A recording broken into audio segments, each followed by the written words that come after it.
Haleluya, salam kemenangan iman. Salam jumpa kembali dengan saya dalam program menyapa kita dengan renungan firman Tuhan dan juga menanggapi video-video yang selalu salah tafsir tentang ajaran Kristen. Sebelum saya melanjutkan, jangan lupa tekan tombol subscribe. Baik sobat-sobat yang saya kasihi, mari kita saksikan sebuah rekaman video. Inilah pertanyaan yang sering dilontarkan umat Islam kepada pihak Kristen dalam dialog lintas agama. Kenapa Yesus disebut sebagai juru selamat sementara dia tidak mampu menyelamatkan dirinya sendiri di tiang salib? Dan inilah jawaban mengejutkan dari sang pendeta kondang Esra Soru. Mari kita simak. Bagaimana Yesus bisa menjadi juru selamat kalau menyelamatkan dirinya dari salib saja nggak bisa? Ayo Pak, jadi tanya orang. Apakah Yesus juru selamat? Iya. Kalau begitu kenapa nggak bisa menyelamatkan diri dari salib? Ya karena dia nggak mau. Kenapa dia mau? Karena kalau dia mau selamat nggak usah datang. Karena kalau dia mau selamat nggak usah datang. Kan tujuan datang untuk mati. Kan tujuan datang untuk mati. Kalau dia mau menyelamatkan diri nggak jadi mati. Tujuannya gagal. Supaya dia berhasil maka dia harus mati. Jadi itulah jawabannya ya Saudara Michelle. Demikianlah sebuah rekaman video yang saya ambil.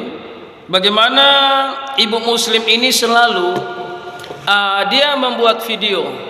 Dia selalu mengambil video-video Kristen dan dia potong-potong video Kristen ini. Dia buat sebagai bahan tertawaan atau bahan lelucon. Sehingga dalam video tadi dia berkata bagaimana Yesus mau jadi juru selamat, sementara dia sendiri tidak bisa menyelamatkan dirinya di kayu salib. Inilah pemahaman-pemahaman yang keliru, pemahaman-pemahaman yang tidak sesuai dengan firman Allah. Saudara yang terkasih, saya tidak tahu video panjangnya Pak Esra Soru seperti apa.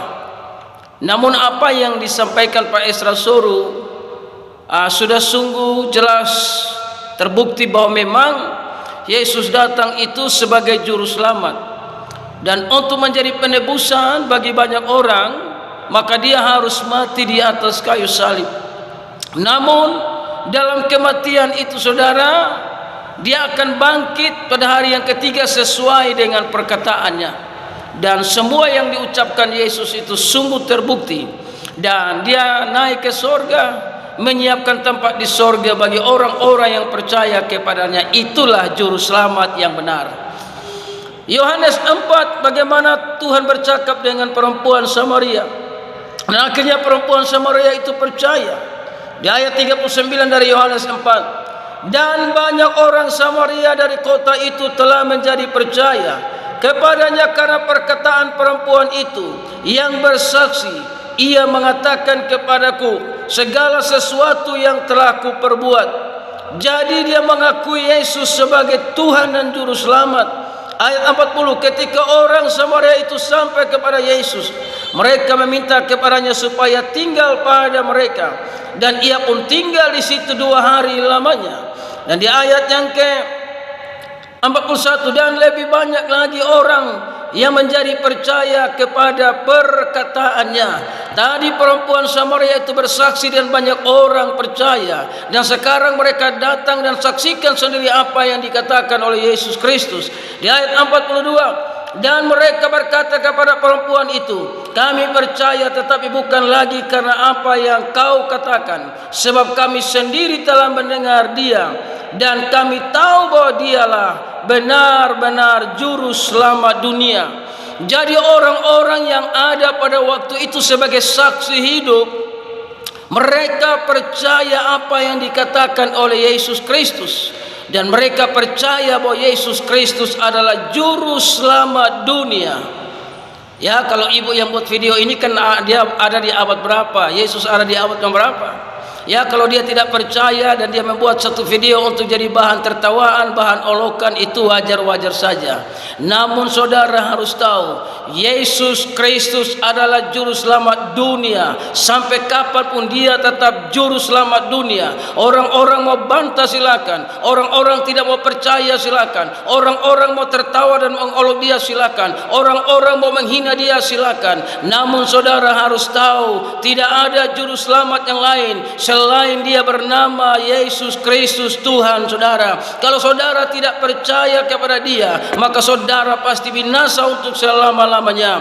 Juru selamat itu sangat penting, karena tidak ada satu manusia pun yang bisa sampai ke sorga tanpa mengakui dan menerima Yesus sebagai Tuhan dan juru selamat. Sebab itu sobat-sobatku yang terkasih, kita bersyukur atas kasih Allah yang luar biasa.